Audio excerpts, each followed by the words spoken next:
আপনার জন্ম হয়েছিল বস্ত্রহীনতার মধ্যে দিয়ে এবং আপনার মৃত্যু হবে বস্ত্রহীনতার মধ্য দিয়ে। আপনি এই পৃথিবীতে এসেছেন অত্যন্ত দুর্বল হয়ে। এত দুর্বল ছিলেন যে মার সাহায্য ছাড়া খাবারটুকু মুখে নিতে পারতেন না।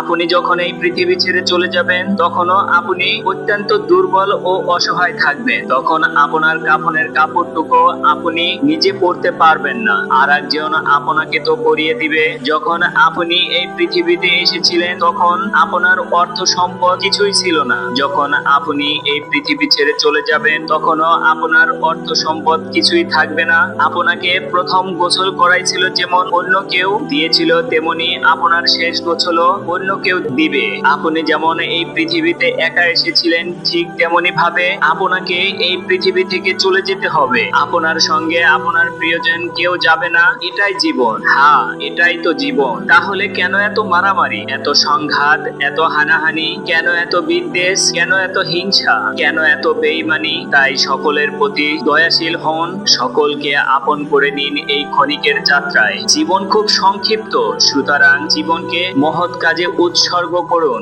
সর্বদা নিজের ও মানুষের কল্যাণ করুন। অনর্থক কাজ থেকে নিজেকে বিরত রাখুন, তাহলে আল্লাহ রাব্বুল আলামিন পরকালে আপনার কল্যাণ করবেন। পরিশেষে পবিত্র আল কোরআনে কারিমে এই আয়াতটির অর্থ গভীরভাবে অনুধাবন করুন আর ভাবতে থাকুন মহান আল্লাহ রাব্বুল আলামিন আপনাকে লক্ষ্য করে কি বলেছেন।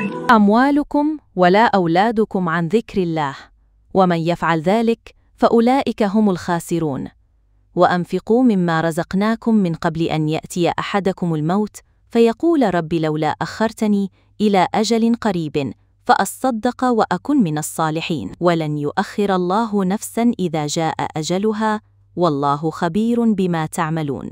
হে ঈমানদারগণ, তোমাদের ধন সম্পদ ও সন্তান সন্তানটি যেন তোমাদেরকে আল্লাহর স্মরণ থেকে গাফেল না করে, আর যারা এই কারণে গাফেল হয় তারাই তো ক্ষতিগ্রস্ত।